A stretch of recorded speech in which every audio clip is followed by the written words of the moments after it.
Hello, listeners. Welcome back to Luke's English Podcast. How are you doing today? I hope you're doing fine. I'm doing very well. Thanks very much for asking. I'm currently sitting in my parents' garden recording the intro to this episode. I'm just staying with my parents for a few days, helping them out in the garden and stuff like that. The sun is actually shining in England in summer. Yes, it does actually happen. The sky is not exactly blue everywhere. There's still some cloud. But it's lovely. It's lovely to be out here in the garden. So anyway, let me tell you about this episode that you're about to hear. This one which I recorded a few weeks ago while I was still in France. This is another one of those conversation episodes, which means you can listen to me in conversation with a guest. This time my guest is an old friend, a former colleague from the days when I used to teach English in London. So my guest's name is Martin Aaron. And he's an English teacher, a history buff, music fan, and now podcaster since he started his own show not long ago. I was a guest on it, in fact. I mentioned it on the podcast a while ago. The podcast is called Airballs, and it's all about talking to people about their jobs and exploring the stories related to their work. And Martin and his co-host Andy interviewed me for one of their episodes.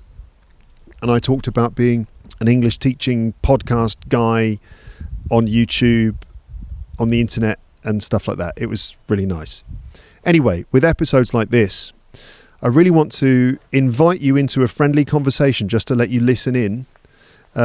If you like, you can imagine that you're sitting there with us, perhaps in the pub or something like that. But for some reason, you can't actually speak. You can just listen and just feel lucky to be in such great company, right? And I hope that you enjoy the conversation and that you find it interesting, entertaining and informative. And this is all because doing plenty of listening is really important for your English. And so why not listen to us? I mean, you could listen to someone else or something else, like an audiobook or someone else's podcast. But, don't do that. Listen to this instead. It's a much better idea. So Martin and I, in this conversation, we talk about the days when we used to work together.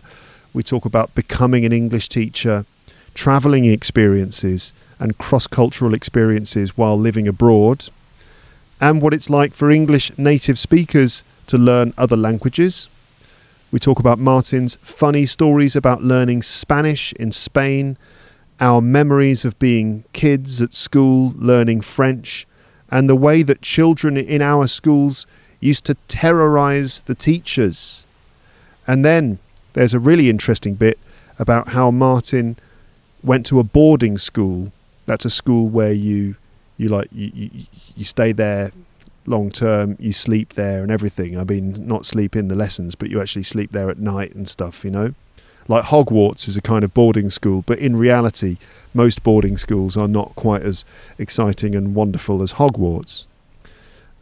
Most people don't go to boarding schools. Most people go to conventional schools. But anyway, Martin went to a boarding school and he talks about that. And he tells us why he thinks sending your children to a boarding school is a terrible idea. So I really enjoyed this conversation. I hope you do too. I'll chat to you again afterwards, briefly. But now, without further ado, let's get started and let's meet my guest, Martin Aaron. Hi, Martin. Hello. Hey, man. How you doing? How lovely to see you. Yeah, you too. After all these years, although we did see each other sort of online like this a few weeks ago because you interviewed me for your new podcast, which was nice. Yeah. Well, it was lovely to catch up again. Definitely. I was going to say it was amazing. Yeah. But then I thought, well, that's not very good. So for a language podcast, I would consult Merriam-Webster, which it says is America's most trusted dictionary. It says here, and if you type in amazing, are there some other dictionaries that no one trusts? What are they? That does imply, doesn't it? There's some very untrustworthy dictionaries. Well, there's like a long list of dictionaries where Merriam-Webster's right at the top, and then right at the bottom there's like like who would it be? Like the Saul Goodman dictionary. Yeah, Hank's Dictionary of Words. Bob's Dictionary. Hi, my name's Bob. This is my dictionary. You want to know what words mean? I kind of know what they mean. Look in Bob's dictionary. Yeah. Bob's dictionary. He kind of knows what words mean. That's the tagline. You don't know what a word means. You better go see Bob. Bob knows words, and Bob's the guy who knows the words in this town. He's got his own dictionary. Bob's Dictionary, available now from bobsdictionary.com. Yeah. Yeah. So Merriam-Webster, that's Yeah. trust me. And when you type in amazing, it gives you some synonyms, which I thought would be useful for your students. It says wonderful, okay, marvelous, incredible, and awesome. So I'm fine with all of those. I also feel all of those things. Yeah. Talking to you today, that is great. To talk to you today is incredible and marvelous. Yeah. But then, just as the danger of thesaurus and stuff, it also says surprising, startling, astonishing, and jaw-dropping. This was amazing. I don't think that's right, is it? It wasn't jaw-dropping to talk to me on your podcast a few weeks ago. Well, it was, yes, with hindsight. But startling isn't quite right, though, is it? Like, how you doing, Martin? How are you feeling today? Oh, startled. Why? No, I just spoke to Luke on Luke's English podcast, so I'm just really still startled. Yeah. So none of those make sense, do they? Because they all mean surprised, really. Well, I'm not surprised. Well, that's the thing, because if you're just using a thesaurus to improve your vocab, then watch out, because it's going to provide you with synonyms for all the various meanings of the word. Because amazing can be positive, like fantastic, brilliant, awesome, as you said. But amazing can also be like, I saw a UFO. I was absolutely amazed. It was like, whoa, that's a UFO in the sky. Although, So, but that's a slightly different meaning. But the thesaurus. The thesaurus. If only there was another word for thesaurus. yeah, that would help, wouldn't it? Yeah, and then it also has breathtaking and stunning. So again, how are you today, Martin? Breathtaking. Breathtaking. I would associate those with views, wouldn't you? That would be like, that's a breathtaking view. Definitely. That's a stunning view. So it means like good, but you'd only use that for it takes your breath away. It's breathtaking. Right. Which is not quite right for having a conversation with your friend on a podcast. It's not, or startling as well, which is where something has sort of shocked you and surprised you for a moment. Maybe made you jump. Oh, like that. Yeah. I mean, exactly. I do feel that slightly talking to you today, but really, well, how does it feel to be on Luke's English podcast? I mean, is it at all sort of nerve-wracking or anything like that? You seem quite fine. You seem fine. I think the biggest problem I'm going to have is just not laughing for the entirety of it, because you do make me laugh, Luke. Yeah. Okay, you're being. It's almost like you're a comedian or something. You're quite funny. Have you ever thought about that? You should give it a try. Yeah. Maybe I'll give stand-up a try. Now, Martin, we used to work together at a language school in London. What do you remember about those days? Do you remember anything in particular about the days when we used to sort of be together in the teacher's room and stuff? I hated that job. Did you? I worked in you made me think about this. I think I've worked in 8 schools, and that's the only one I didn't really enjoy working in. But I met you, so every cloud has a silver lining. Yeah. There were some other nice people there, but there were 2 sites, weren't there? So sometimes one of us would be working in one site, and then the other person in the other, and that meant I might not see you for 8 weeks or something. Until you came back on that site. So that was always a bit of a pity. But what the main thing I learned from working there was that sometimes if things are pretty good, you just kind of carry on in life doing the easy thing, and nothing much happens.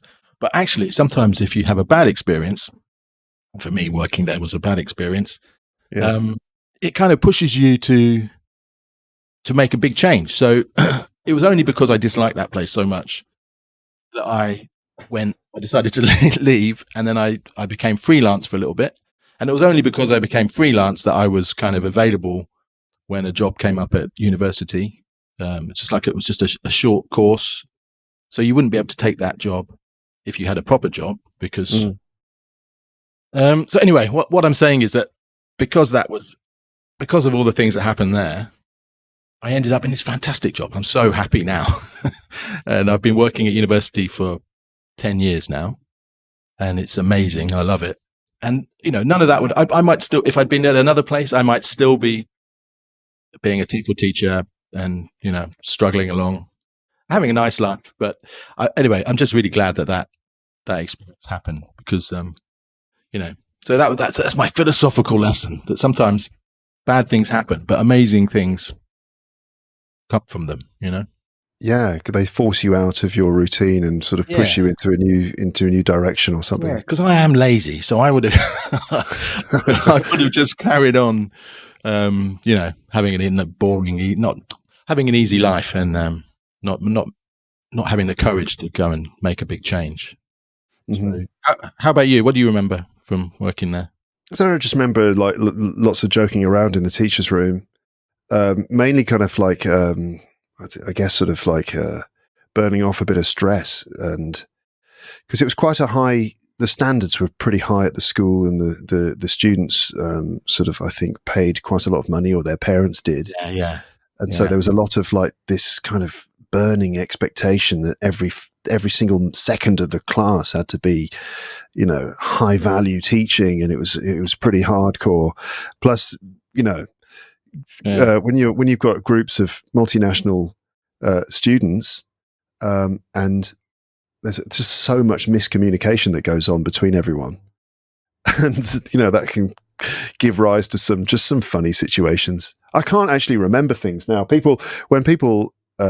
When I talk to people about the fact that I'm a TEFL teacher, they say, "Oh, you must have," and a comedian, they say, "You must have so much material from the lessons." And I'm like, so many funny things happen in classes, but I almost instantly forget about them. Yeah. Yeah. So the ones I can remember are usually the bad things. It's all the lovely funny things. I can think of a few, but perhaps not suitable broadcast. Yeah. But yeah, most of the miscommunication ones are people taking offence when there was no offence was intended. Yeah. I don't know if you could put this out, but I said to a lovely Colombian girl in one of my classes, she came in really late, looking a bit hungover, and I said, "Oh, what were you? Was it a nightclub last night?" And she just looked furious.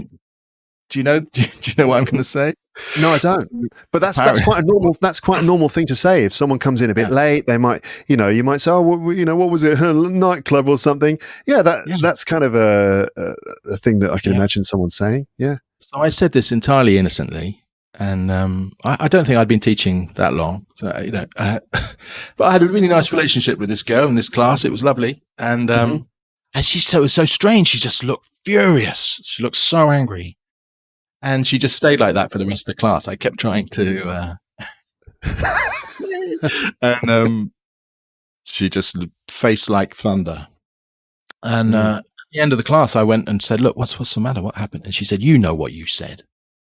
And anyway, it turns out that the word nightclub in Colombia means something else. Oh dear! And it's not a place where everyone goes to dance. It's another place. It's where some people might go to work and other people would go as clients, sort of thing. Yeah. And probably the clients would probably be men. Yes. So anyway, I'd said, "Look, I had no idea. That is not what I meant. I'm so sorry." And she didn't really forgive me. I don't think she believed me. Oh, that's painful. Yeah, that's tough. That's tough. Sorry to bring back these painful memories for you. I remember once, is this not right? Didn't someone once accuse you of being like a football hooligan or something? Maybe you don't remember this. I remember once you came into the teacher's room, you were kind of like really pissed off.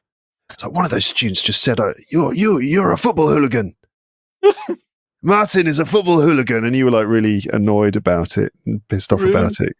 Because sometimes, like, you know, our students who are learners of English, they don't have the full command of the nuances of English. And so what they might be trying to do is play around and have a bit of fun, you know, but it comes out as, you are a football hooligan.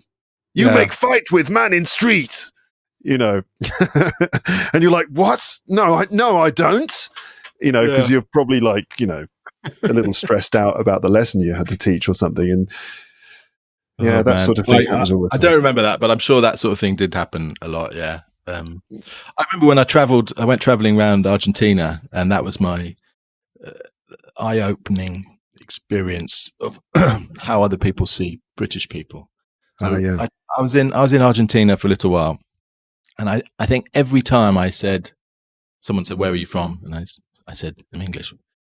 They said either Margaret Thatcher, Lady Diana, or football hooligan. Like, wow, that's all you think about. Or sometimes ecstasy, the drug ecstasy. Like, right. Okay, I'll take that one. Over the other options. It's funny, isn't it? Like in my experience of living abroad, certainly in France, the image of Brits is one of two extremes, and we're all somewhere in the middle. The extremes are either you're very posh, sort of basically a character from Downton Abbey or something, or you are a full-on drunk football hooligan covered in tattoos, sunburned on some Spanish beach somewhere, eating chips. You know, that it's you're either one or the other. And you know, I'm often put in the first category. People sort of assume so many things about me that they think I'm like kind of, I don't know, they just think that I'm some sort of, I guess I'm from some like period drama or something, that the God knows. But Americans are a bit like that too. They kind of assume that we are all super posh. That's often the way the Americans see us. They're like British people, you know, they're like, oh my God. And they're far more obsessed with royal family and all that stuff than any British person I know. I've got quite a few American friends who live where we are, and if there's any sort of question in a pub quiz or something like that about the royal family, what's the name of the third child of, I don't know, no interest in it whatsoever. Yeah, but American friends were like, "Oh, that's George, and that's Henry," and oh my God, okay, strange. It's interesting that I don't know anybody under the age of about 70 who's interested in the royal family. Do you? In this country, my wife, but she's French. Well, there you are. You see, but she sees it as a kind of soap opera, like the Netflix series The Crown, and the actual real life of the royals. I think for her is somehow blended together into one single real live Netflix drama, which is like happening in but that is what the royal family is, isn't it? To an extent, that's kind of part of what their function is to be some sort of strange living soap opera for us, oddly enough. I don't know if that's a good thing or not. You know, I think sometimes for the people involved in it, that's definitely not a good thing. It must be very hard to be a royal, I would say. It's probably quite rough, actually. I think if you're cynical, though, I think a more negative effect they have is that they are a distraction from everything. Yeah, that's important. So definitely, you know, often the government will do something terrible, and the next day, most of the newspapers in Britain will put the royals on the front. So that for sure, you know, and so I think they're quite damaging to the UK if you're British. They're good if you're a tourist, but I think they. But anyway, it's a bit too political. Suddenly got a bit opinionated, controversial, and political on the podcast. Cut all that. Really? No. whatever. I might not. Anyway, you mentioned going to Argentina, but as an English teacher, a lot of the time we travel and live in other countries. This is kind of a thing that we can do, that English teachers can do. It's one of the perks of the job. I live in France. I used to live in Japan for a while. What about you? Where else have you lived? You live in the UK now, right? You live in England. Yes. I've been back in the UK since we worked together. Yeah. Just work, and I work at university in London. But yeah, you're absolutely right. It's that freedom to travel is why lots of us get into it in the first place. And that's my backstory. I went traveling when I was about 30. I'd done other things and no interest in teaching at all. But I'd gone traveling. I went to South America and I went to other places on the way, and Argentina and Asia and stuff. And when I got back, I just wanted to carry on, but I hadn't got any money. So I thought, if I become a TEFL teacher, I can keep traveling. My plan at that time was just keep traveling. I'd been to all these different countries, loved all the different culture and experiences. So I thought, well, I'll just do this teaching qualification, and then I'll just keep going. And I'm just going to not stay in any particular place. I'm just going to keep moving, travel the world for the rest of my life. That was the plan at the time. Yeah, wow. And then I did the course, like an intensive, TEFL course type thing, like most of us, I think. And then I got a job in London. And actually, hang on a minute, everyone can come to me. So I would have a class of 20 different students from 20 different countries. Countries I'm never going to visit, your life wouldn't be long enough to visit all of these different countries. Yeah. Burkina Faso and Ivory Coast and all these wonderful places. And I loved it. It was in Fulham, in London, and every day you'd have all these amazing general English classes, and I loved it. So it took me quite a while to get away, but hang on a minute, I've got to remember the original plan was to go traveling. So I went to the Czech Republic briefly, and then I came back, and then I went to Spain. Ended up in Spain for 5 years. I went with my now partner. We met teaching in this Fulham school. And one of us wanted to go to Brazil, and the other one wanted to go to Japan. We can't remember now which was which. Pretty much opposite directions. Yeah. So somehow, and again, I can't remember how, but we compromised and decided on Spain. So I'm not really sure. Is it kind of between the two? I mean, from our point of view, certainly closer. And neither of us have still to this day have not been to either Brazil or Japan.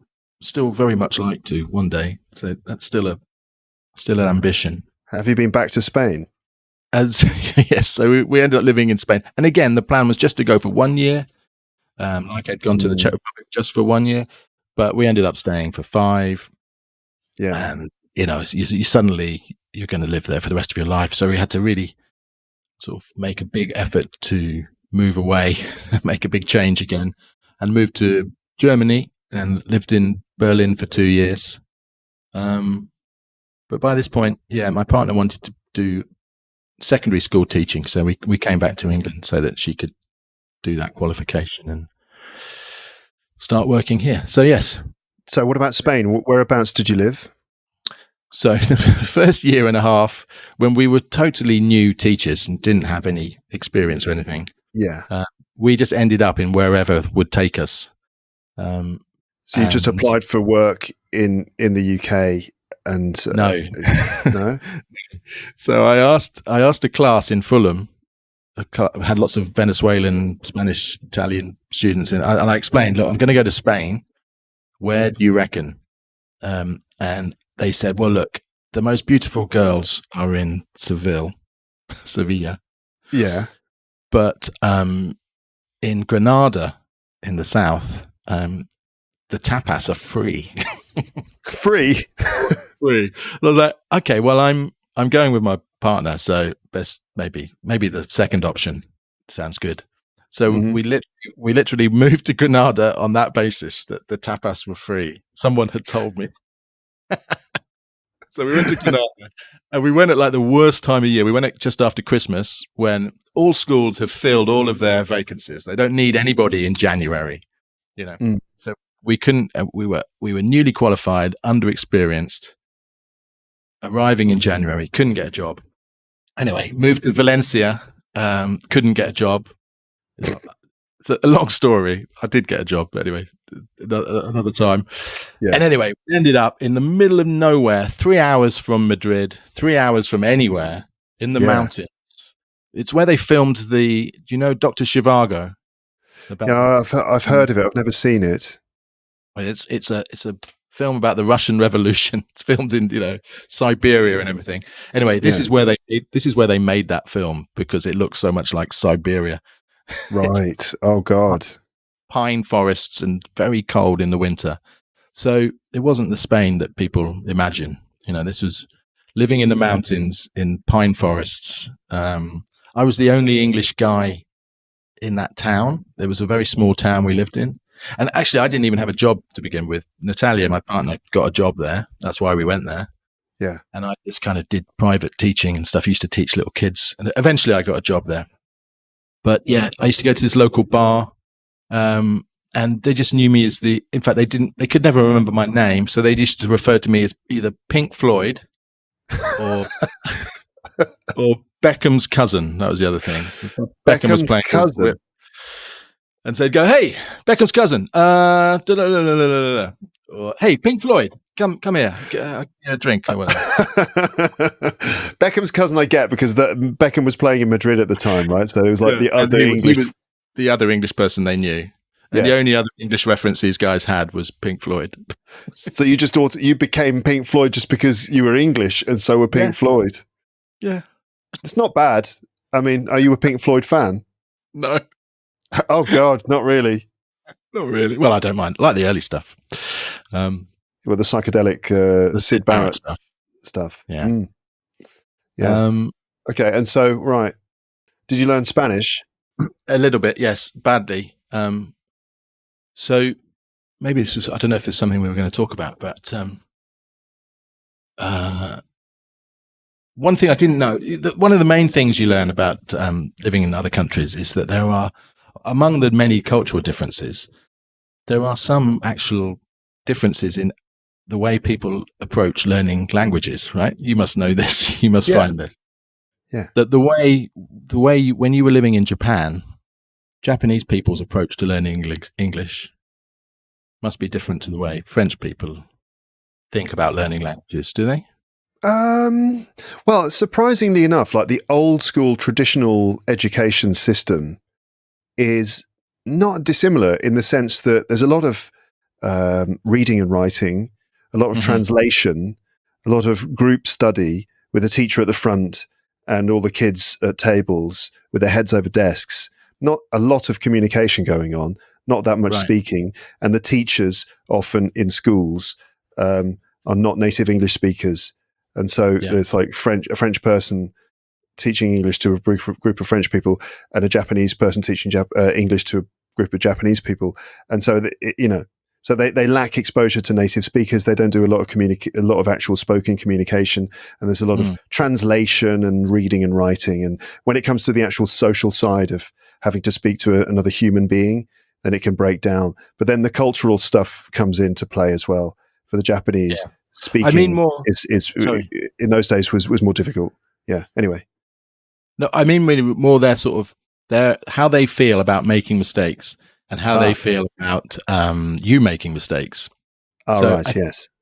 When, as a British person, we are probably the worst in the world at learning other languages. So we are always grateful that someone else is speaking English to us, because we are hopeless at learning their languages generally. And if we do know a little bit of a language, we will try and use it. So if a British person who doesn't speak any French meets a French person, they will say, "Bonjour." That's their one word of English they know. "Bonjour, merci." Je m'appelle Luc, j'habite à London, j'ai un frère et un chat qui est très, très, très mignon. Exactly. That's all I learned at school. You know. And you think that their response, the foreign person's response, will be, "Oh, that's great," but I discovered this is not the case. So in Spain, I'll tell you two quick stories. One, when I was first living in this little town, I didn't know anybody. I was in a bar one night and I got talking to a couple at the bar, really nice people, and we just were chatting and drinking for the whole evening. But we were chatting in my terrible Spanish, my 6-month-old Spanish, which was, even after 5 years, it was pretty poor. But after 6 months or so, maybe a year, it was terrible. But we managed to communicate, like somehow you managed to do, for the whole evening with my Spanish. I live here. I go tomorrow. I go far village. I work village. Teach man in factory. All this sort of stuff. Yeah. That's the equivalent of my Spanish at the time. In a bar as well, where there's music playing, and so I go, and you're kind of shouting over the music as well. Yeah, exactly. And then, and at the end of the evening, we've been talking about all sorts of things. At the end of the evening, I said to this couple, "So, what do you do? What's your job?" And they said in Spanish, "Oh, we both teach English at the university." Oh, What? So they just were embarrassed to speak English to a native speaker because they thought their English wasn't very good. And that is something that I came to realize is very common in Spain. That it's like, I don't want to speak English yet because I'm going to make some mistakes, and that will be embarrassing, and I will feel ashamed, and I don't want to upset you by speaking terrible English to you. So I will just, so a massive lack of confidence in their own abilities. Yes. It's a generalization, but the fact that this happened, that the people who teach English didn't have the confidence to speak to me in English. You can imagine. So often, if you'd say to someone in Spanish, "Do you speak English?" No. And then you'd start talking to your friend in English, and they'd understand everything you're saying. Yeah. So just a very low level of their self-belief. Their English is actually often very good, but they'll always tell you, no, I can't. Portugal, just next door, you'd think, well, they're the same. Absolute opposite. Really? So in Portugal, they have the BBC on TV with just Portuguese subtitles. Right. As in Spain, everything is dubbed into Spanish. So in Portugal, there's generally a pretty good level of English. But sometimes their level of English is not as good as they think. as they think. So it's the reverse of so. So they will find, you say, "Do you speak English?" And they'll say, "Of course." Don't slightly. Well, I'm not an idiot. Of course I speak English. So you say, "Okay, sorry, could you just tell me the way to the train station then?" And this happened to me in Lisbon. And the waiter came out and said, yes, of course. And then he sort of went, tree, big house. No, right. Yes. Okay. So, clear. His English was not that great. And yet he was totally fine. Yeah.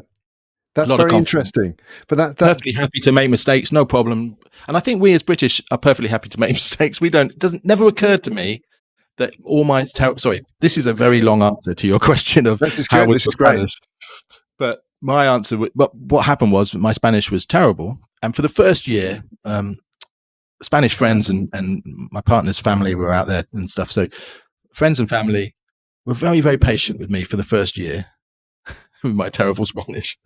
But after about a year, they start to be a bit embarrassed for you because you really should be better now than you are.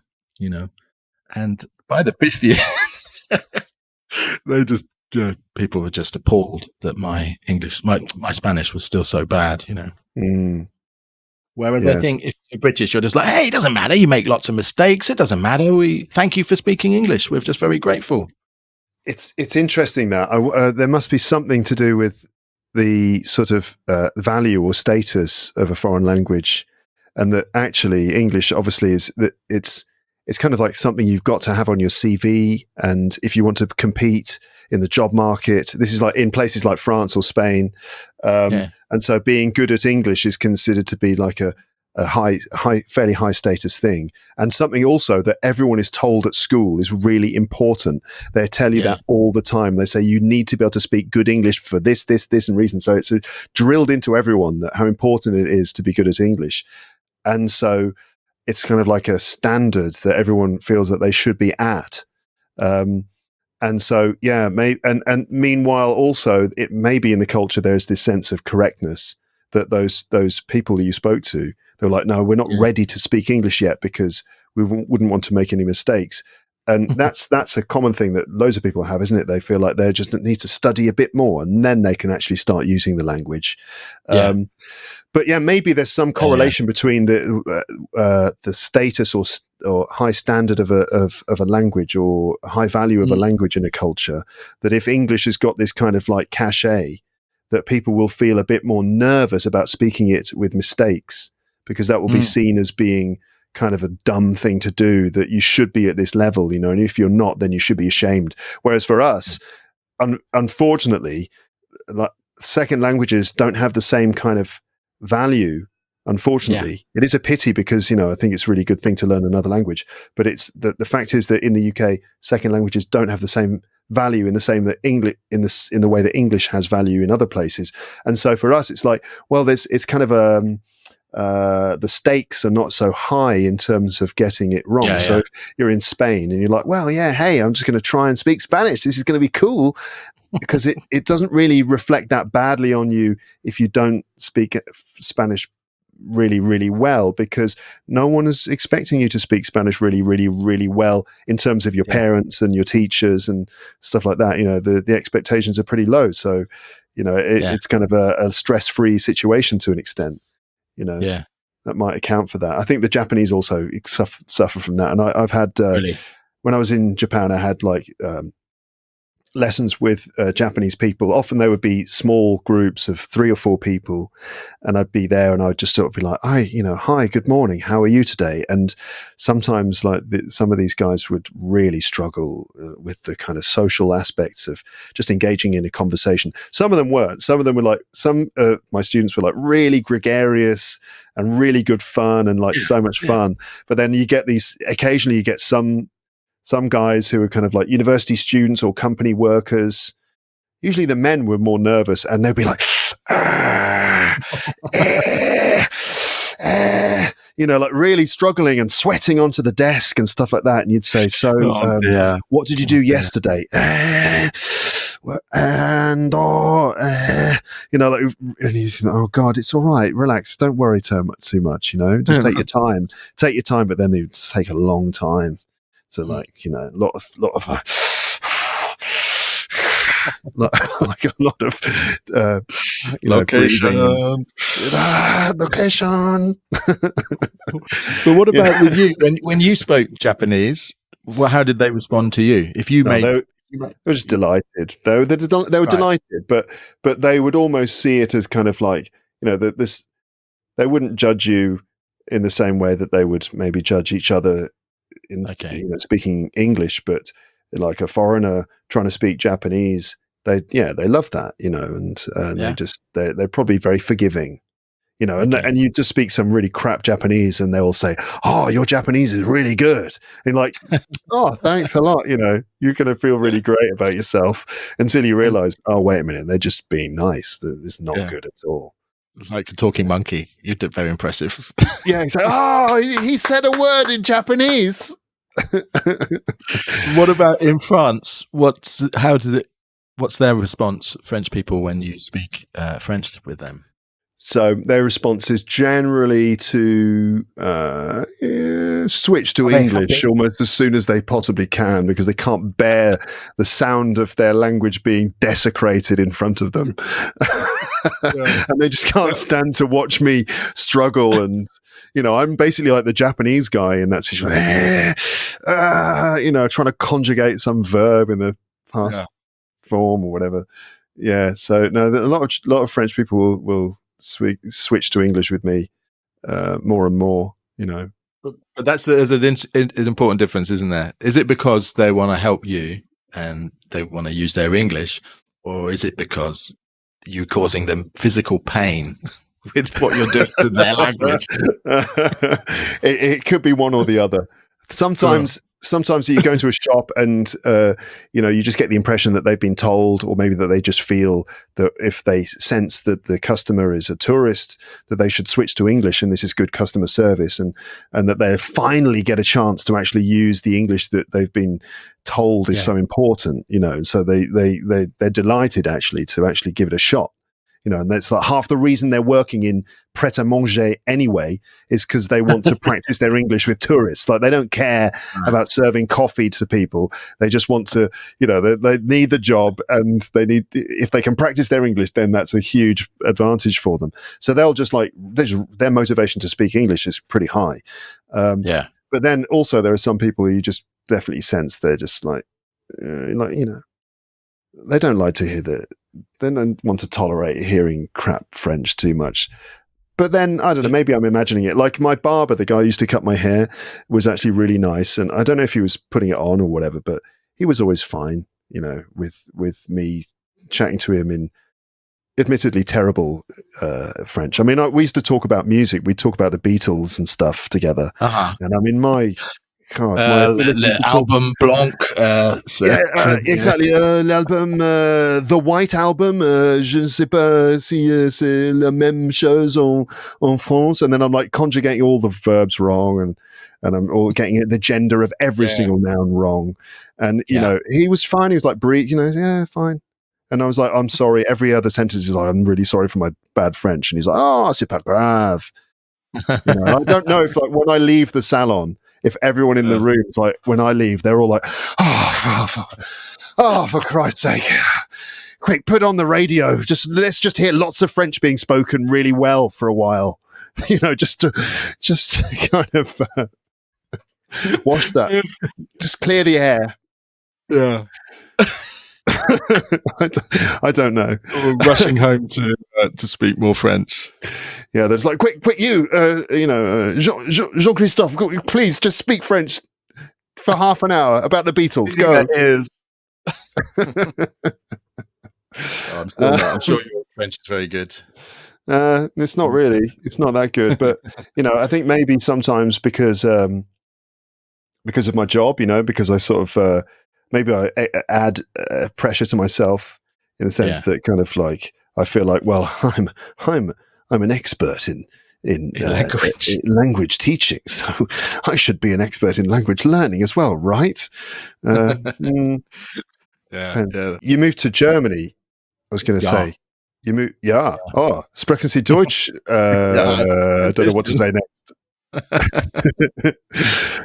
Yeah. So we loved living in Spain. It's fantastic, but I like this feeling like we got to move on and do too much tapas. Different. Yeah. Oh, that was actually true. I'm only this size because of the having tortilla every morning with my coffee. You were basically like Peter Crouch before you went. But no, we just wanted to change, and I wanted to change, and so we went to. I was trying to think, what's the opposite of Spain? So Germany. Yeah, I'm not sure if that's true, but I had this image of what Germany would be like, and I think Germany, being very organized and clean and sorted and on time, everything very, very orderly. No litter, no graffiti. Very organized and clean. But we went to Berlin, and Berlin is not like it's not like that at all. And I think the rest of Germany see Berlin as a bit different. I think Berlin and Hamburg are a bit different, a bit more rough, but that really interesting, and I loved it. Same sort of thing. Most of the fun is all the mistakes you make in another language. when you think you're you think you're you think you're speaking the correct word, and then you find out later that you said slightly the wrong word. So when I was in Spain again, I once tried to congratulate a guy. He supported Real Madrid, and they'd just become champions. So I wanted to say, "Congratulations, you are champions." But what I actually said was, "Congratulations, you are a mushroom." Oh yeah. And he looked at me like, "What?" So he was very confused. And then in Spain, and then in Berlin, every 3 times a week, I went to this big company, and I had to go up to the front desk and ask for the key, and then go upstairs, and with this key, open the classroom, and then all these employees came and had an English lesson. And I'd been there nearly a year of doing that before I realized that I had been asking for a small bowl every day. Good morning, I am Martin. I am the English teacher. Please, may I have the small bowl? And she would give me the key. It's like a year before. Hang on a minute. Schüssel, Schlüssel. They sound very similar, don't they? But yeah. So that's all the pleasure of all the mistakes you make in another language. Yeah, absolutely. Yeah. What's your French equivalent of that? Oh God, I don't know. Just like saying the fact I can't say thank you. Oh, You know, I say merci, fine, but Yeah. beaucoup, I can't do that sound, and I end up, if I'm not careful, it'll sound like thank you, merci beaucoup, which means nice ass, right? Thank you, nice ass. I never thought of that. Yeah, It's nice ass. Beau pretty ass. Yeah, is like beautiful. Coo, ass, bum. Thank you, nice bum. The joke is, this is why the postman doesn't want to deliver the post to my door anymore. You know, because every time as he's walking down the stairs, I'm like, "Thank you. By the way, nice ass." And then you know the next day he's like ringing up through the intercom. "Hello, yes, will you come up?" You know, and they're like, "No, can you come down, please?" Like, "Oh, all right. What did I say?" And you know, in the boulangerie, you know, just I don't know. So there's that, and another situation was, I don't even know what the problem was, but I was somewhere outside of Paris where people generally speak less English or are less familiar, less used to encountering Anglophone people. And in Paris, that happens all the time. The people just switch to English, you know. But I was somewhere else, and I think it was in Montélimar at some cafe waiting for a train. You know, we went for a drink first, and the waitress came over. My wife ordered her drink, and then I said un carafe d'eau, right, which means a jug of water. But carafe d'eau. I can never order water. I can never order water. So these days I always order fizzy water because it clarifies, because it's eau d'eau pétillante. And I can say pétillante quite well. And if you say pétillante, then the m always means water. You know, the adding pétillante at the end contextualizes the first noise that you've made and clearly makes it the word water, because no one ever says some chocolat pétillant or café pétillant or anything else other than de l'eau pétillante. So I say de l'eau pétillante, I always ask for that, and then I always get what I want. Because if I say un bouteille d'eau, which sounds fine, but you'd be surprised the number of times people are like, comment? Quoi? You know, and anyway, so even this when girl you're holding up an empty carafe, pointing you know, like I can. This is again part of my problem, is that I'm better at communicating something in English, even like very simple English or sign language or mime. Like my ability to communicate concepts through the medium of mime is better than my French, and so you know, often I'll just be like bouteille d'eau, you know. You know, and then they're like, a bottle of water, okay. Or they'll just look at me like a weirdo. But anyway, this girl, I was like, un carafe d'eau, and she was like, huh? And I said, de l'eau. She went, coca? And I said, no, de l'eau. She was like shocked, taken aback, Yeah, she was taken aback. She was like, huh, what? And I was like, de l'eau, and she went, bière, and I was like, oui, bière. I was like, fine, just give me the beer. Fine, great, even better. I need one now. That's the best, isn't it? When you change the order because you can't say the word that. Yeah, there's a common joke among comedians in France, which is like, I can never remember the gender of the bread in the boulangerie. I can't remember if it's une baguette or un baguette, so I always order two. Yes. That's what I was going to say. When I lived in the Czech Republic, I only learned a very basic Czech, but the numbers are jedno, dva, tri, and then I could never say four. It's like struzi something, and then 5 is piet, and there was always 4 of us, me and these 3 guys. So we always want to order 4, but it was like 20. It was like 20 cents. It's like so cheap beer. Yeah. And so I want to order, but I can't say that. So yeah, just get another one. It's for 20p. It's easier than me trying to struggle and say 4. I'll just say 5. We'll have one. We'll share it out later. It's quite good for their economy, the Czech economy, that just make odd numbers like really difficult to pronounce. We'll sell more beer. And I remember ice cream. Ice cream was the most impossible word to say. So I've just written it for you here. It's ZRM ZL. Wait, this is the word for ice cream in Czech. Yeah. All right. So ZRM. Yeah. ZL INA. So you've got 5 INA. So you've got 5 vowels. Sorry, you've got 5 consonants before you get to your first vowel. I was going to say, thank God for those 2 vowels at the end of the word, because if it wasn't for them, I mean, I'd be complete. At least I know it's Ina at the end. But and then I think the R's got it's got a little thingy on the top, and so that means you have to roll it. So and I can't do that. So it's something like Zmrzlina, and I could never say it, and so I never had ice cream. Oh, how sad! What a sad story.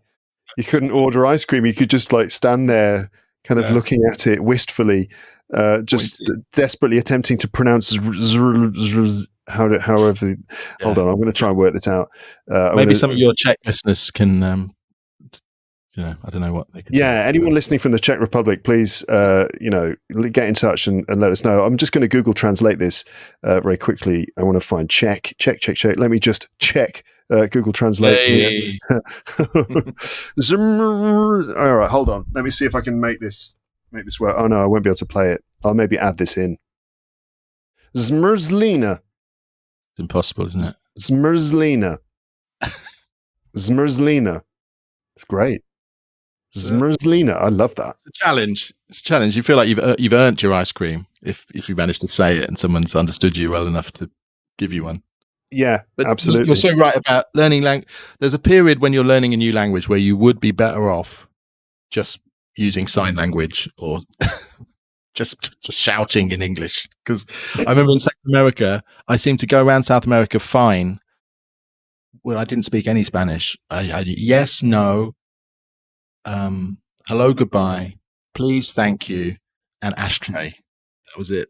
So I got round all of South America with that. At one point, I'd got on the wrong bus. The bus had finished. We'd come to the end of the line, and the driver got out. And I was, well, I don't know where I am now. What's happening here? And we communicated by drawing with a stick in the earth on the ground, in the mud. Yeah. Like cavemen. And we're and pointing. 2001 Space Odyssey.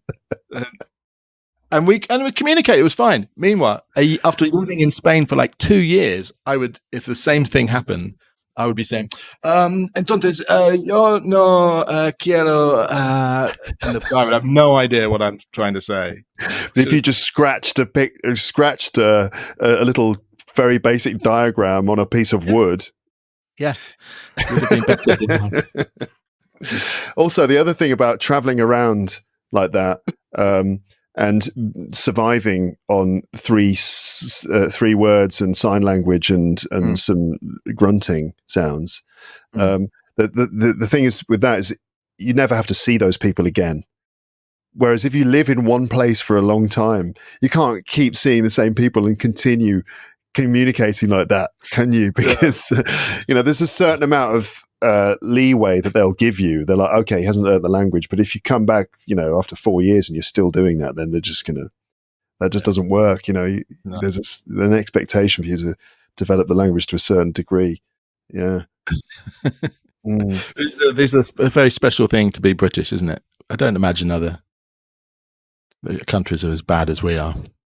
Well, in Scandinavia, they speak like 4 or 5 languages, and that's been a perfectly normal thing to do, isn't it?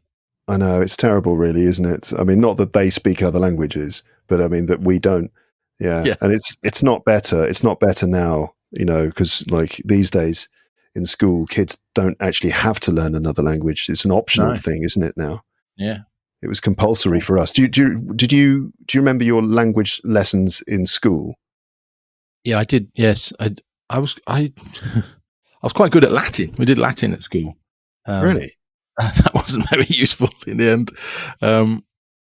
And very boring French lessons. So I didn't pass. I didn't get any of my exams in languages. And you remember the language lab? This was obviously the new technology when we were young. I do remember the strange room, and there'd be like a cassette tape played, and the teacher would sit at the front of the class with big headphones on, and you all had headphones on.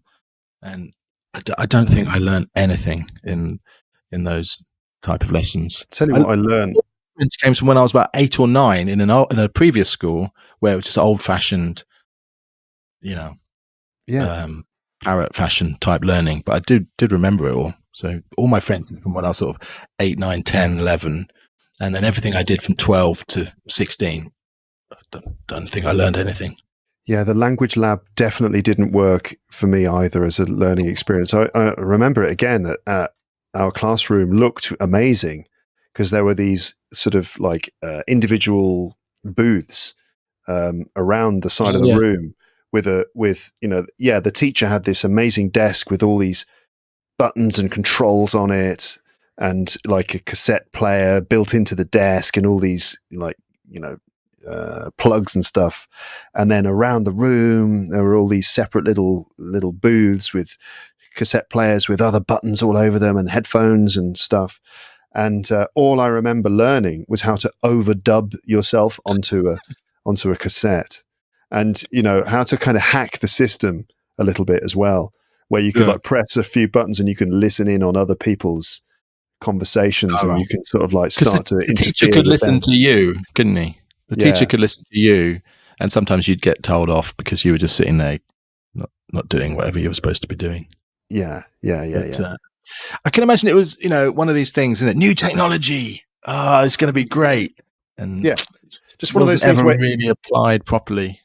In theory, when someone is reading about it and they're speculating about it or doing some academic study about it, they're sitting on paper, it's definitely going to be great. But then in practice, there's this random factor, which is like 12-year-old kids. And what 12-year-old kids want to do is rewind the cassette. That is more motivating or interesting than repeating some baguette order in a boulangerie or talking about like a holiday. Is like rewinding the cassette is way more fun, or just at least pressing all the buttons to see what they do and trying to hack into your partner's player so you can listen to them or even record something over what they're doing. So that's what we all ended up doing. So my French lessons at school were just full of that sort of thing, just lots of mucking about, or at least lots of the other kids mucking about as well. There was like a hell of a lot of just interruptions and people just doing whatever they could to avoid learning French or avoid having to do what the teacher was telling. I remember the French teacher in my school getting furious with the kids in my class all the time. And it was always just like, when the teacher just lost it, whenever the teacher would kind of be already annoyed and pissed off, but then they would get to some sort of, they would erupt. It would just Yeah. and they'd reach some new level where they've like, right, the teacher's lost it now, and everyone would be like just frozen while the teacher is completely ballistic and going off on someone. That used to happen a lot. I remember once a girl pretended to faint at the back of the class. She didn't faint. Everyone knew that she didn't, but it disrupted the class for a good 20 minutes. You know, so everyone's sitting around and I'm just doodling on my pad, you know, while this has to be sorted out. When you look back at your teachers at school, I often think about, like, it seemed to me there were three types. There was the ones who never got angry and somehow managed to sort of keep control, you know, calm, nice. They were always friendly. Everyone liked them. That was great. And then there were teachers who ruled through fear. Everyone was very scared of them. And so their classes were also very disciplined and well organized, because no one dared say anything or do anything bad. But then there was the sort of other type of teacher who seemed really, really nice, but every now and then would, as you say, like a volcano, go berserk and lose their mind. They were so angry.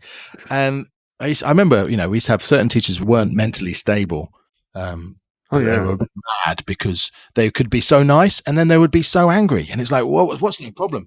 But now I realize I would definitely be that would be me. And in fact, when I worked in Spain, I did teach like little 6-year-old kids, and I just thought they would be terrified of me. If look at me, you know, this big man coming in like this, they're definitely going to be scared of me. But somehow kids just know, this guy's easy. And they didn't listen to me at all. I had no control over them. Whatever that skill is of keeping control with children, I did not have it. And so occasionally, trying so hard to be nice, occasionally I would go, sit down. And I realized, oh wow, I'm that guy. I'm that teacher. We used to, you know, what's his problem? He's so nice all the time, but then occasionally he just gets so angry. What's his problem? Yeah, but the kids at the time, we don't realize just how stressful and how much pressure the poor teachers are under. And like the kids can be so kind of mean in a way, so evil, because they've got no worldview at all. When you're 12 or 13 or whatever it is, you don't really know what you don't know. You've got no perspective on things at all. And you're unable to imagine that this person has a sort of a life outside of this particular situation, that maybe they're going through something difficult, that maybe they've got the head teacher breathing down their neck, making life difficult. Maybe they're under tons of pressure, you know, and it would be probably nice, in fact, good, to help, to try to make the situation work. You know, that would be the right thing to do. But when you're 13, or when there's like 30 13-year-olds in a room, the collective brain of those 13-year-olds is just somehow unfeeling, like completely ruthless and completely psychotic in a way, psychopathic, sociopathic, you know, where I remember, like, in one of my classes, an art class, no one liked the teacher. So the teacher was not nice, first of all, but she was, you know, again, looking back, she was probably having a difficult time or something, but she wasn't very nice. And there was this period where all the kids in the class started doing this. They would all go, makes me laugh just thinking about it, but I shouldn't laugh because it was not nice. But all the kids just started going like this, right, humming like that. And the thing is, you can hum like that without your face moving at all. And so it's impossible to know who is humming, right? So this poor teacher got tortured by this group where everyone in the class suddenly all together starts going, and she was like, "Stop it! Will you stop that?" You know, we were called 3B or something. 3B, will you please stop doing that? You know, She couldn't stop it. She couldn't make us stop. Did you go to was it a rough school or a posh school, or what? Sort of average? There were rough elements. It wasn't posh at all. It was a standard comprehensive school near Coventry. Yeah, there were a lot of kids who were really rough there, actually, and a lot of kids who were less rough. I was kind of one of the less rough ones, but yeah, there were quite a lot of rough kids, and I remember oh God, I remember this one kid who came into our class maybe for one term or something before he was expelled and moved on to somewhere else. He got the impression he was just one of these kids who was moving from school to school. Yeah. But he caused so many problems in even just a couple of months.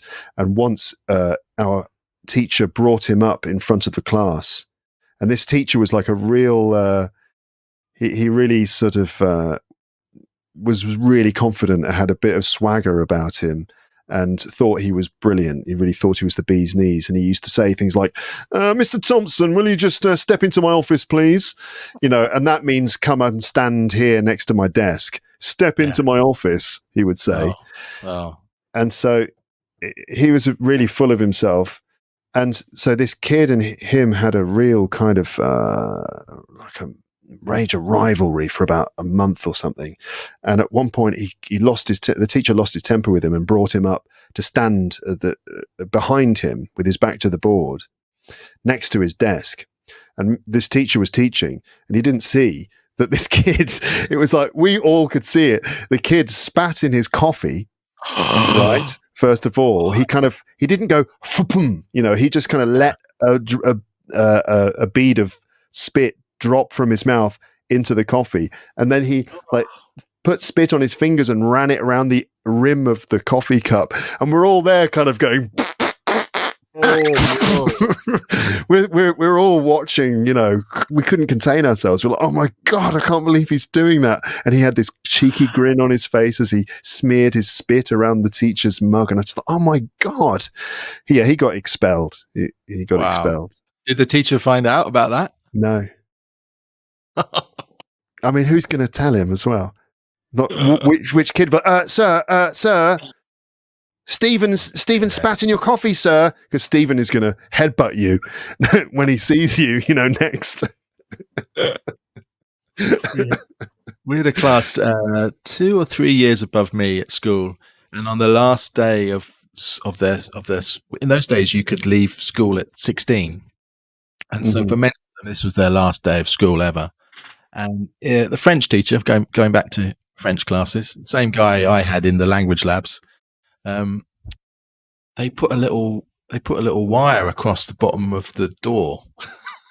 What, the kids did? Yeah. They somehow fixed this, I don't know if it was a rope or a wire, a lead or something, across the bottom of the door. So it was about 1 foot, about half a meter, 30 centimeters off the ground. Wow. And so that when he came in, he tripped over it and fell into the class. And then they all jumped on top of him. No, really? Shouting, bundle! I don't know, was that a thing at your school? You shout, bundle? Oh, yeah. Bundle. Yeah. When everyone jumps on top of each other. Yeah, if one person's fallen on the floor, they're playing football or something, and someone goes, bundle! And everyone just runs and jumps on top of that person who's on the floor, yeah. And you get sort of crushed underneath. Yeah. So someone shouted, bundle! And I don't know about the whole class, probably not the good boys, but most of a lot of boys anyway just jumped on top of him. Probably the boys that was their last day. And this guy got up, just walked out, and went straight to the headmaster's office and resigned. That was his. He resigned. Yes. Oh my God. So going back to what you were saying, you don't realise how terrible children are to the teachers. Yeah. So he didn't last. This just reminds me, I did an episode with my brother about the band Madness a few weeks ago, and we were talking in that about the song Baggy Trousers, which is kind of all about kind of school days and how the kids were completely out of control and stuff. And we made that point again, going back to Pink Floyd, mentioning them, is that Pink Floyd song, The Wall, is all about teachers leave those kids alone. A kind of political statement about how school is kind of brainwashing kids and turning them into sort of like, just sort of socializing kids and making them part of the system. But really, like our experience of school is often more like children leave those poor teachers alone, Yes. which is what it's like in the Madness song. And it's definitely what it was like. Although, having said that, the teachers would also be very strict, and we had those teachers who would rule with the kind of fear. I remember I had a maths teacher who was like that, where it was like icy silence in the room, right. like cold, hard silence. And if you did one thing, he'd be right on you. He'd be like, I will send you to the head teacher's office before your feet can touch the ground. I remember him saying that to me once. Don't remember what it was I'd done, but he's like, you keep quiet or I'll send you to the head teacher's office before your feet can touch the ground. I'm like, oh, whoa, that's like way too much. All these standard phrases that all over the country, all the teachers are saying the same little phrases. Before your feet can touch the ground. Who says that in any other context? Nobody. Where's my dinner? If you don't bring me my dinner here, I'm going to... Before your feet can touch the ground. I'll send you back in that kitchen before your feet can touch the ground. Like, only in school, it's the only situation. Maybe in the army. Maybe. Yeah. So get back in line, soldier, before you teach. I don't think an army officer would actually use the phrase "before your feet can touch the ground." I think they would. That's a bit lame, isn't it, for an army officer? But for some reason, for a teacher, that's like the kind of the worst threat that you can make. That you will go into this place very quickly is essentially what it means. Yeah. Did you have any teachers who had that sort of like sarcastic tone of voice? Who would speak to the kids like that? So sometimes you have teachers like that where you turn up in the class a little bit late, and they go, "Oh, Mr. Thompson, very nice of you." Hey, Gary, I was just about to say the next line is, "How nice of you to join us." Exactly, Mr. Thompson, how nice of you to join us. And then if there's there's a list of phrases that all teachers must learn. Yeah, it's cliches that they all say. Exactly. How nice to join us. Oh, Mr. Thompson, how nice of you to join us. And the other one is if like your classmate is also late, they will say this: you didn't happen to see Mr. Harrison on your travels around the school, did you, by any chance? Yeah. I do wonder if that sort of madness, baggy trousers world has gone a bit. I don't know. I think schools have had to deal with you can't have that kind of 1970s 80s anarchy in schools of children sort of doing all these things we've been talking about, jumping on teachers and stuff. I don't know if that could happen now in the school because Natalia is a secondary school teacher and she teaches languages, and in their school if you do one thing wrong, so that maybe you didn't do your homework, or you throw some paper at somebody, or you shout something, you get one warning in that class. The second time you do something, that's it. There's none of this. I won't. Another cliche is, I won't tell you again. Well, in this school, they don't tell you again because you had your warning. The second time, they press some button on the desk, and someone from sort of management comes and just takes that student out, and they are taken to kind of like a special classroom for the rest of the day. So that's that. So like one warning for any kind of bad behavior, and then if they do anything a second time, the teacher doesn't even say anything to them. They just press a button and somebody comes and takes them away.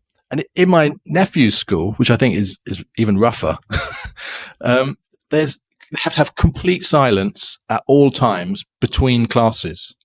So at the end of each lesson, when all the children are moving around the school, thousands of kids, it's just complete silence. If anyone speaks or says and it does anything, big trouble. Wow. So I feel like these are not posh schools. These are the opposite.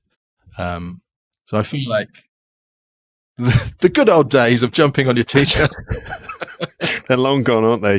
That's amazing. The teacher presses a button and someone just, it's kind of a bit like security. Yeah. Kill a bit like him. That. Yeah. Take him away. Or I thought when you said that the teacher presses a button, that there would be like the chair would tip backwards, and the kid would just slide down into a sort of into a hole in the ground, Dungeon. into a pool of shark infested water that underneath the classroom. Sadly, I don't think there's the funding anymore. No, they can't keep sharks. No one can afford sharks. The good old days of the sharks. Yeah. Where did you go to school, by the way? Which part of the country? Bedford. Not that far from you, really. Bedford. Yeah. Where's Bedford? This is sort of one Bedford's of those. in the centre, near Northamptonshire. Keep going up, you get to you. So, yeah, all right. I'm sort of from Northamptonshire, but I went to school in Bedford. Oh yeah. So yeah, it's just work in Coventry. A little bit to the east of where I'm from, but so I was at school near Coventry, and it's just like the kids that some of the things that they used to say, and I so I'd be on the bus with like these sorts of kids. We're like, what the fuck are you looking at, you fucking twat? That sort of thing. You get a lot of that. Like shut your fucking face, you twat, or I'll fucking pan you. Which means shut up, or I will hit you. Yeah. Shut up, you idiot, or I'll hit you. Yeah. I'll pan you. With that accent as well. Oh dear. Good times, but bad times too, really. Kind of, I was happy to leave school. Not really sure what it prepares you for, I don't seem to be much. As soon as you leave and you go into a workplace, it's nothing like that, is it? Go and work in an office. No one's beating each other up, or maybe prison. Maybe prison. Or the army. Maybe it's a good preparation. Stephen Fry, the author and actor. Yes. For the benefit, of course, you know who Stephen Fry is, but yeah, he's a famous actor and comedian and author. He does everything, in fact, doesn't he? But he famously went to school when he was about 19. Sorry, he went to prison when he was about 18, 19, and he did he stole a credit card and got into trouble. Mm-hmm. He had a wild years when he was sort of 18, 19. So he went to prison. Do you know this? He said, people often ask him, how was that? And it was absolutely fine, because I went to boarding school been to loads of boarding schools in England. So prison's just absolutely fine, because if you've been to boarding school in England, you've got all the necessary skills, and it's not that hard by comparison. Because that's a whole other thing, boarding school. So, did you go to a comprehensive school? No, I went to. I did when I was a kid, when I was small. But then from about 12, I went to boarding school in Bedford. Oh, really? Boarding school? Yeah. You mean like where you slept? You slept there and stuff. I mean, not during the classes, but I mean sometimes. Really.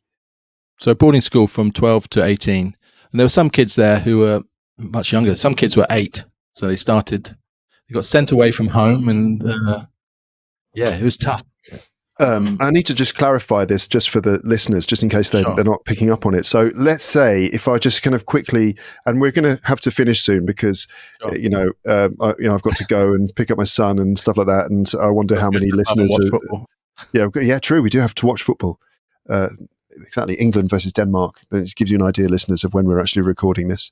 It's going to be published like a few weeks after we're actually recording. So we don't know how badly England played. But so since we're talking about schools, different types of schools that you'd find in the UK, there's like most schools are, would you call them day schools? As basically. No one really calls them that, but let's say that, meaning that these are schools, the kids go there during the day, the parents drop them off in the morning, they come home, at the end of the day. Normal schools, okay. And you've got comprehensive schools, you've got private schools, and you've got public schools. Comprehensive schools are the most common type. They're state schools, right? They're free, because it's state education. Then you've got private schools where you have to pay, and there's probably entry requirements of some kind, maybe, to get in. And then there's public schools, which are the very, very exclusive private schools. These are the ones that, like, Prince Harry, Prince William went to, most of the members of the Conservative front bench, a lot of them anyway, Boris Johnson, that sort of, David Cameron, they went to these super exclusive schools. Those are public schools, which are actually private. I think private schools and public schools are synonymous, aren't they? I think they're the same. I think so. I think it's just me. Yeah. Go on. I was going to say, for me, when I think of public schools, I think of certain types of private school, which are the kind of more, the sort of Famously really posh. top, super posh, top level ones. But maybe you're right. Maybe there isn't really much of a distinction between a private school and a public school. That they're kind of the same. Very confusing. It's very confusing for non-British people, because in most English-speaking countries, a public school is for the public, and it is state educated and it's free.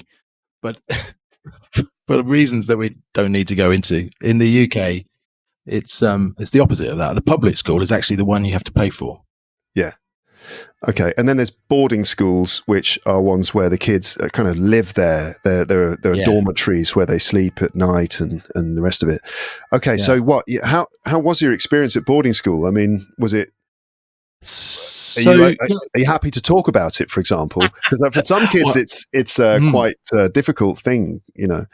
It was difficult, and what's interesting is actually how you look back on it in adult life, because I spent maybe up until the age of 30 thinking, oh, it's good for you, toughens you up, made a man of me. And, when I went to university, there were people crying because they were homesick, because they missed home, and it was their first time away from home. And I was tough, and I didn't need, I don't need anybody in my life.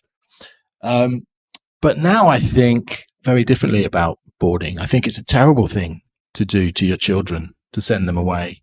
And in fact, I had a friend who's separated from his wife, and his wife wanted to send their children to boarding school, aged 10, 11, 12, something like that.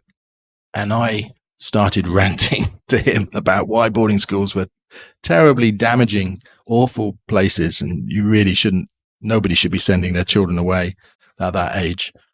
And I ranted so passionately and so powerfully that afterwards the next day he said, you know, all that stuff you said about boarding school, could you write that down for me? So I started writing an essay about why boarding schools are terrible. Yeah. And then I think he gave that to her, and in the end they didn't go. So yes, it was a successful essay. The kids didn't go. Yeah. Okay. Well done. They didn't go. So yeah, I think that was the idea in the past, in the sort of the 19th century anyway, that you had a sort of British Empire, and if you were rich, you sent your children to these schools, and it toughened them up and sort of trained them to become either civil servants, running the empire around the world, or army officers who would be able to go and command large groups of men without without all the problems that these French teachers had that we were talking about. Yeah. And so that they're probably quite effective for that. They produced 18-year-olds who were very tough and independent, and probably quite well educated too. Yeah. But in the modern age, I don't know why you would decide to send your children away. So it was very, I think it's very damaging. I think there were two types of people who went to who went to boarding school. Yeah. There were the people who think it was good for them because they haven't had therapy yet, or there's the people who have had therapy or some sort of counseling, and now fully understand the damage it did to them by having their parents send them away when they were children. I just think that's a terribly damaging thing to do. But I'll just finish. But there were kids at my school who lived in Bedford, who lived in the same town, who became boarders when they were sort of 16, 17, 18, because they wanted to, because it was more fun living with your mates in the boarding house. And in those years of kind of conflict between children and parents, normal sort of teenage, do your homework. No, I don't want to do my homework. I want to go out. Oh no, you're not allowed to go out. It's so unfair. Yeah. That was great for them. They had a lovely time in boarding house. But the important thing is they wanted to go. They asked to go. And it was crazy. They only live 10 minutes walk away. Yeah. They'd still go home and probably get some, extra chocolate or something, whatever. Yeah. But, so I think that that's an exception. So that's fine if you want to do that. But I think it's terrible to send your kids away when they're young. I just want to ask you two questions. Question one is, why would parents send their children to a boarding school? And question two is, what is it that's so bad about it? Well, in my case, I lived in a village where I was the only kid. So there were maybe 10 houses, 12, 15 houses, but there were generally elderly people or farmers or whatever. So there were no other children. And I think my parents felt that it would be bad for me socially so at the time I was just going to a normal day school, a day, coming home every day like every, normal person, normal school. Yeah. So that was their reason, that they thought that I would grow up to be some strange child who, just sat around talking to himself, playing with the dog and his imaginary friends in the fields. So I think that was their thinking, but I really didn't want to go. I was very happy in my previous school, and but maybe if I'd gone when I was 16, 17, it would have been different. But 12 was too young for me. And it's just damaging. I just think even the kids who say they enjoyed it and they had a good time, and it was a lot of fun a lot of the time, but it's just still why do as a child, why have your parents sent you away? You have this feeling of rejection, of like, did I do something wrong? Am I not good enough? Or I didn't think that, but I'm sure it has that effect on you, and messes you up in all sorts of ways, and makes you resentful, and makes you angry, and makes you, So I think it's a source of a lot of mental problems. Right. Yeah. And on that note, I do find that fascinating, though. It's really interesting to talk to someone who's been to a boarding school, and just to kind of like, to hear about it like that. Yeah. Well, what? I mean, another time I can fill 3 hours with all the horror stories of things that little boys used to do to each other. There was a big laundry basket. I'll just give you one. There was a big laundry basket, like a large basket, a large box, which people put their dirty clothes in to take away and wash. Yeah. So, and it had sort of a buckle on it, like a strap, like a belt buckle on the front of your belt, like here on my bag here. So like a buckle like this. A clip that would clip the basket closed, and lock it together. And what they would do, the older boys would take a small boy, put him in this basket, lock it shut, and then throw the whole thing down the stairs. Whoa, really? And then they'd at the bottom, if they were crying, they'd just say, well done, good boy, good lad, off you go. And then they'd go and look for their next victim. So this kind of thing.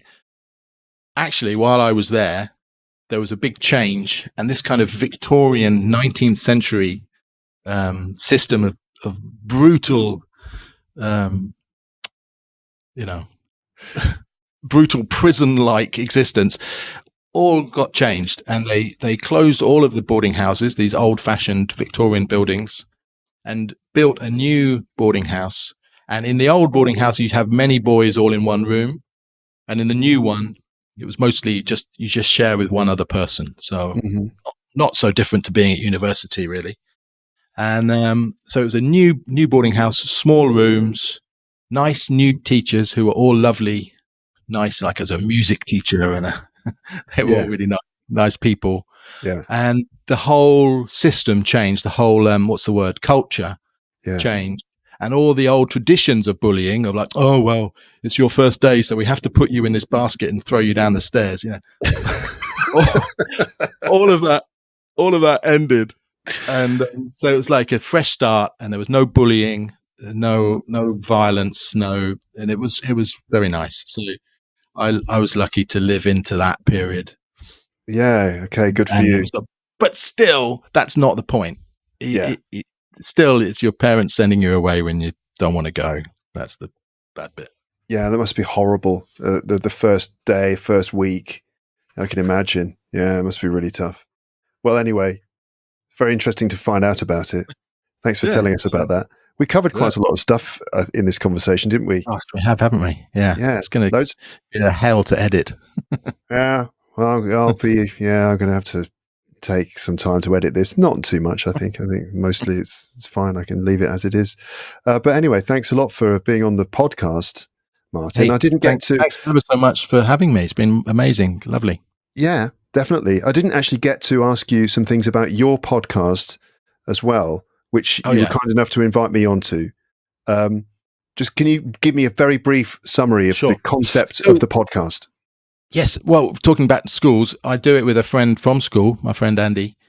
We've been friends since I was like 12. And it's just a bit of fun. And we talk to people with interesting jobs. We've had all sorts of people on. There's a teacher and a police person and what else have we had? A sound engineer. Lots of different jobs anyway. But we talk to people. And since we had you on our podcast, we've now got people from 81 different countries in the world listening to us. Great. So it's called Airballs Podcast. Say it again. Airballs. Okay. Maybe you could I don't know, put a link on something. But I will. There'll be a link in the description. Airballs, because I would say we're always interested in anybody coming. If anyone's got an interesting job or knows anybody, if you've got a cousin who's a shark farmer or something strange, do send us an email. Maybe you could put my email on it. And we're always looking for new guests, people just to come on and talk about their lives and their jobs. Okay. We just had one on, a TV producer. She talked about, she's done music videos for Madonna and Taylor Swift. Oh, wow. So she's met those people and worked with them. Yeah, that was interesting. And before that, we had a stunt woman, the woman who does all the dangerous things in films. She'd been, what's the name of she's been in all the Harry Potter films as, is it Bellatrix? Bellatrix Lestrange. Bellatrix. Okay, so she was in all of those films as Bellatrix. Wow. And James Bond films and things. So she was very interesting. And we did a music guy. He signed loads of famous bands like Blur and Arctic Monkeys and White Stripes and people. So so lots of interesting people, but also ordinary people. We did one who was just he's a cafe owner, and we talked to a nurse and teachers and stuff. So it doesn't have to be crazy celebrity stuff. Everyone's story is pretty interesting. Yeah. Have you heard any sort of particular anecdotes or anything from people that you can remember? Well, yeah, lots of them.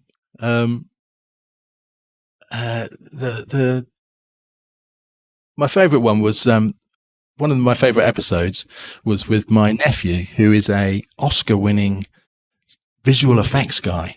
So he works on visual effects on things like Black Mirror.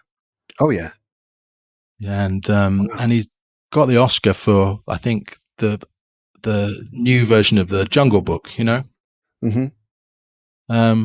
Live action? No, not live action, but very realistic, I think. Yeah. CGI. Yeah. Well, yeah, that's his thing. So, he just told some funny stories about famous film directors, and he was too diplomatic and nice to name them. But I'm happy to name them if you want. Well, yeah, of course. I said, have you worked with any difficult people? He said various names of lovely people. Ridley Scott, he said, was very nice and stuff.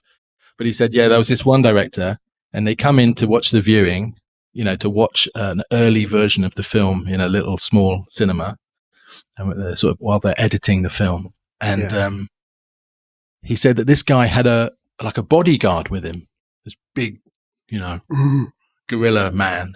Yeah. And he would only speak through the bodyguard, so he wouldn't speak directly to anyone in the room. So he said, my nephew Joseph would say, "So what do you think?" Mm-hmm. And the director would whisper into the ear of his bodyguard, and then the bodyguard would say, "He doesn't like it." I was like, who is so famous that they need to behave like this? Yeah. And so he's a famous British film director, and We've already mentioned his ex-wife. Oh yeah, so this famous British director who makes kind of like movies about Cockney gangsters and geezers. Yeah, that's the fella. Yeah, What, and you can imagine he'd probably like a bloke with a broken nose to be his bodyguard and walk around with him all the day, wouldn't you? Yeah, he doesn't feel comfortable unless he's got some tasty geezer standing next to him who's ready to nut someone who don't agree with the way his film's getting edited. Yeah, you looking Yeah. at me? No, I'm just editing your film. Yeah. So that made me laugh. Wow. And then the other one was that Tim Burton, who he did mention, he said very nice. But throughout the screening, so you're watching an early version of the film to, make sort of editorial decisions, and he just kept his sunglasses on the whole time. Very cool. In the cinema. But it's like, surely you need to see the film. So he's in this cinema with his dark glasses on. Wow, Yeah. what a cool dude. Yeah, again. That's why his films are so bright. That's why his films are, I always think, Tim Burton's films are always, the ones that aren't in black and white are always like far too bright and colourful. Right? It's because he's watching the screenings with dark glasses on. Now it all makes sense. You should listen to Joseph. He's very funny. Just the way he describes it, that him sort of a bit like, Tim at the office, looking around to see, does anybody else not think this is absolutely crazy? That's Am great. I the only person here who thinks this is strange? That's great. I'll have to check that one out. So he's the visual effects guy. He's a lovely guy. All right. Very cool. Okay. Nice one, Martin. Thanks a lot. Really Thank good you, to Luke. chat with you and to talk about all these things. What Really a good. pleasure. Yeah. It was really good fun. amazing. Yeah, it was. Not in any way startling. No, or jaw dropping. Well, maybe a couple of those stories were pretty jaw dropping. Like not you, but some of the kids jumping on the teacher. My God, like a booby trap, like a tripwire, and then jumping on top of him, and then he went off and resigned. And extraordinary, Jaw dropping. Yeah. All right. Nice one, mate. So catch up. Let's hope England, actually play some football this evening. Yeah. Great stuff. Thanks, Luke. Cheers. Nice one. See you later. Why does my screen keep doing these funny things? Have you seen this? Like I put two thumbs up and it does that. What was and also what a thumb came up in the middle of our chat. Yeah, I do. If I put one thumb up, then that happens. Because I'm using an Apple Mac that is just making these decisions for me. Is there something else that I can do that will do other things? Because there's other visual effects. Talking of visual effects, I don't know what happens if I put my two fingers up. It's American, isn't it? They don't know what that means. Have you ever taught on one of your episodes? Sticking two fingers up? Can you remember? Sure. Can you remember? Do you ever think like, have I talked about this before? Because when you've done 1,000 episodes, I think I've started to feel like I've talked about almost everything, and this does happen. That's quite often I say I've said this before on the podcast, and then I realize I've said that before on the podcast. So I've said the fact that I've said this thing before that I'm now saying again. I like get trapped in some sort of loop, or like it's like Inception for a podcast. So picture is getting smaller and smaller into the distance. Yeah, so I could just keep repeating the same thing. But, after 300 episodes or something, I probably said it 300 episodes ago. So the people who heard it probably have forgotten. If I've forgotten, they've probably forgotten too. So it's kind of okay. Yeah. Okay, thanks again to Martin for being a guest in this episode. This isn't actually the end of the episode, because now I'm going to play you a bit more, actually. Here's some more stuff that Martin and I recorded together, but I actually cut this from the start of the conversation. So this bit I'm going to play you now is the first part. It's actually what came at the beginning of the conversation, but I decided to cut it because it was a bit strange, a bit of a strange way to begin the episode. So I cut it, but I thought that I'd play it to you now anyway. For some reason, at the start of our conversation, I decided to go off on a weird tangent about Martin's name. In fact, about how he's got two first names. I mean, there's Martin, which is his actual first name, and that is a normal first name, right? It's normal to have Martin as your first name because it typically is a first name, right? But his second name is Aaron, which is actually usually a first name. It's more normal to have Aaron as a first name, right? Now, I don't know why, but I just love it when a person has two first names, like Martin Aaron. I mean, a first name as a first name, and then a first name as a second name, or surname, or family name.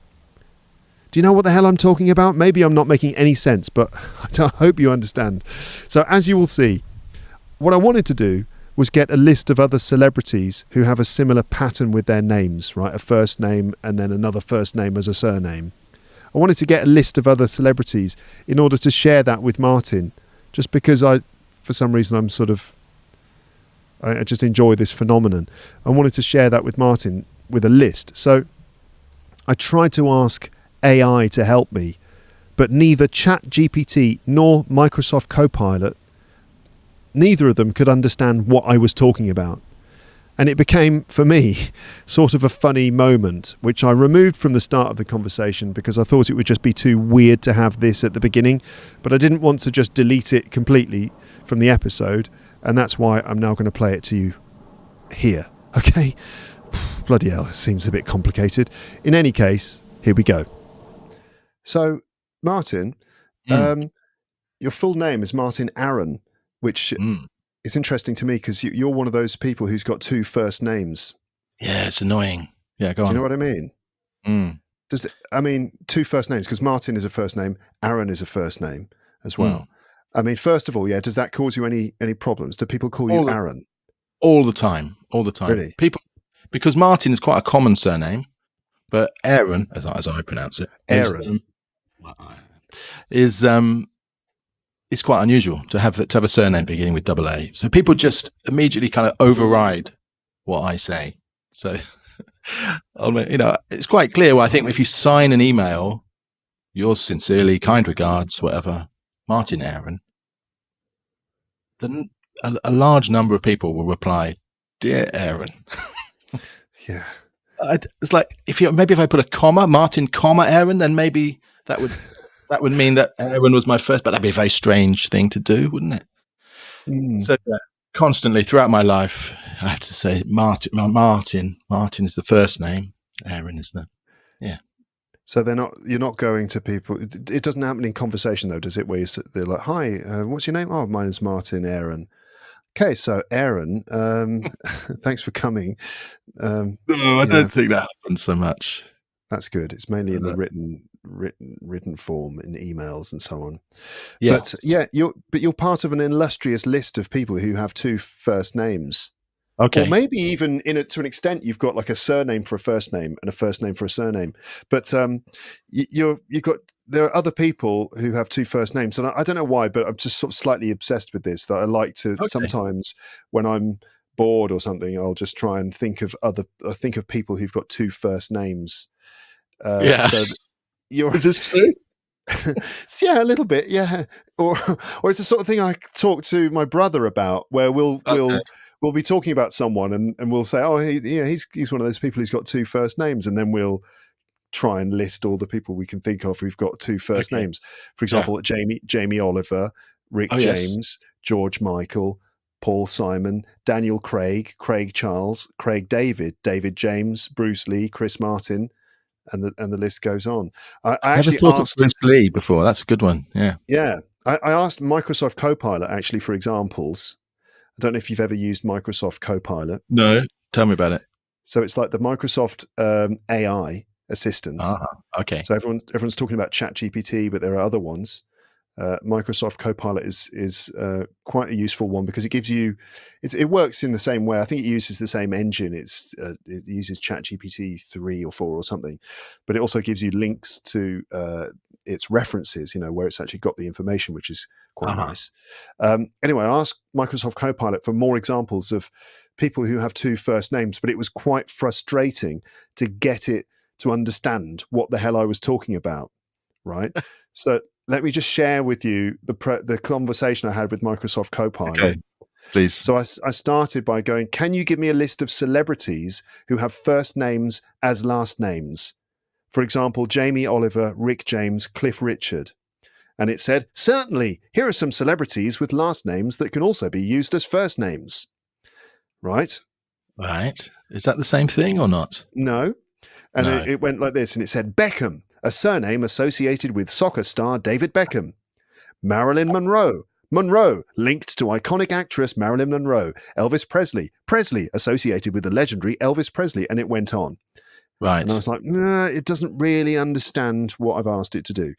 And Yeah. then it said, feel free to explore these options for unique and stylish baby names.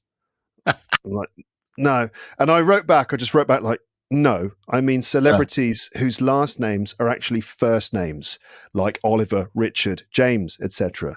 There's another one, Richard D. James, the Aphex twin. David James, goalkeeper. David James, goalkeeper, exactly. Underperforming goalkeeper for England over the years. Great dancer. Is he? He was on Strictly. Was he on Strictly Come Dancing? I think I so. didn't know that. Sorry, I interrupted. So anyway, right, go back to this very important conversation I had with Microsoft Copilot, right? So I said, no, I mean celebrities whose last names are actually first names, blah, blah, blah. And Microsoft Copilot said, I apologize for the oversight, meaning for getting it wrong. Thank you for clarifying. Here are some celebrities whose last names can also be used as first names. Oliver, associated with British chef Jamie Oliver. Richard, linked to singer-songwriter Cliff Richard. James, often used as a first name and shared by actor James Franco. Feel free to consider these unique options for baby names. So just basically use the same names I'd listed as examples. Yes. And I said, I just wrote, I want a full list of celebrities whose surnames are usually first names. And it said, certainly, here are some celebrities whose last names are commonly used as first names. Beckham, associated with soccer star David Beckham. Monroe, linked to iconic actress Marilyn, and Elvis Presley, Angelina Jolie, Michael Jordan. And it just gave me the same list it came up with at the beginning. And I said, right, never mind, I'll ask ChatGPT. I said. So I switched over to ChatGPT. Oh, no. What did it say to that? Oh, dear. I can't remember. I don't remember what it said. Thing. Said, no, please don't go. Please, I'll try again. Let me have another try. I'm new here. Hopefully, Microsoft Copilot's not going to hold a grudge against me now forever, which it will remember for all time. Yeah. So I switched over to ChatGPT, right? And I said, hi, which is how I like to start my interactions with ChatGPT. Hi. And it said, hello, how can I assist you today? And I said, you know the way some people's surnames are usually first names? Like Jamie Oliver, Cliff Richard, Rick James. And it said, yes, I understand what you're referring to. Some people have surnames that are commonly used as first names, which can sometimes lead to a bit of confusion or curiosity. This phenomenon can be quite interesting. Here are some examples and explanations. Right. So it gave me Jamie Oliver, Cliff Richard, Rick James, which were mine. And then it continued, Taylor Swift. No. No, you got that wrong. Swift is not a first name. If anything, Tyler, that's two surnames, isn't it? If anything, Taylor's is, Taylor's a surname, not a first name. Jordan Peterson, Steven Tyler, and then I said, no. Can you just give me a list of? Oh, sorry about this. Is going on far too long. But in the end, it just gave me this really long list of celebrities, and I had to go through about 100 celebrities just picking out the ones who had two first names. So I think I could have just said, give me a big list of celebrities' names. Yeah, and you could have done it yourself. I could have done it myself. This doesn't bode well for the future of AI, does it? I'm slightly reassured that you had such difficulty and it was so effective. Yeah, maybe that was a little bit of a waste of time there, but I really just felt compelled to get AI to understand what I was trying to do. I just one final thing I should add. I hate the name Aaron as a first name. I think it's fine. It's quite good with it as a surname. But I never really liked it there was a kid called Aaron in my school. Maybe that's it. I don't really. I don't think it sounds nice. Do you? It sounds like Darren or Aaron. Anyway, as a first name, it's going to be difficult at school because it's double A, and you're always going to be the first one in the list. The teacher's always going to. It's quite useful sometimes. Really. Have like an injection or whatever, at school. Everyone had to line up, and you're going to be like 2 hours for everyone to get the injection. And but if you go first, you get to go home 2 hours early. It's great. So yeah, that's good. it was Yeah. quite useful. And in exams, some oral exams, you'd come out and they'd go, what was it? What was it about? And you could just lie. It was really hard, and so I was quite enjoyed going first. It was quite fun. When I got my first degree at university, it was in a cathedral. You had to get your certificate, and the way it worked was that hundreds and hundreds of people are collecting their degree that day, and they just tell everyone, just do what the person in front of you does. You just got to follow. So they only explained, right, to me, right, you're going to come up here, then you're going to step up those steps, then go over, shake hands with the man there, and then you take this, and then you come back down around the side, and then you need to go all the. So they explained to one person, and then everyone else follows you. So that meant that when you get up first, everyone is staring because they're all worried they're going to do the wrong thing. So there's this pressure on me. So I thought I could do anything. I could do a little forward roll, Yeah, just do like a little dance or spin around, and people would think, oh, I have to do that. That's what you have to do. All right, so there you are. Now there are also those people who have two surnames as well, of course, right? That is another thing as well. You got people like Taylor Swift, it's two surnames, Harrison Ford, Morgan Freeman, Anderson Cooper, Curtis Mayfield. Those are people who have two surnames. But anyway, that's enough of that nonsense, isn't it? How are you doing, listeners? You made it until this point. I want to just ask you how this conversation was for you. Did you enjoy my conversation with Martin? How was it for you? Was it breathtaking? Was it startling? Maybe it was. I mean, the stuff about kids being extremely badly behaved in school was probably quite shocking for some of you. I don't mean to give the impression that my school that I went to was completely out of control or anything like that. It wasn't that bad. Most of the time at school it was completely normal. But then every now and then there were moments of particularly bad behaviour from one or two kids. But most of the time it was, to be fair, just a normal school. So I don't want to give the impression I went to some sort of terribly rough school. But what about Martin going to boarding school, though? I'm sort of fascinated by that, actually. It must be sort of horrendous to be sent away to boarding school when you're so small. Listeners, do you have experience of that? Did you go to a boarding school? How was it for you? Now, I found it awful just going to a new school when I was 9. And I was allowed to come home at the end of the day, but having to stay there all the time and even sleep there and never see your parents, it must be traumatic, right? You must kind of wonder, why did they send me away? What did I do wrong? Now, the old-fashioned attitude, and this obviously Martin explained this already, but the old-fashioned attitude is that it makes you stronger. But I've heard a lot of people say that it leaves kids with issues, like it leaves them with abandonment issues, like when they've been abandoned by their parents, and other issues that kind of last or that continue into adulthood. But I'm glad to see that Martin has kind of come to terms with it and has a good balanced view about it now.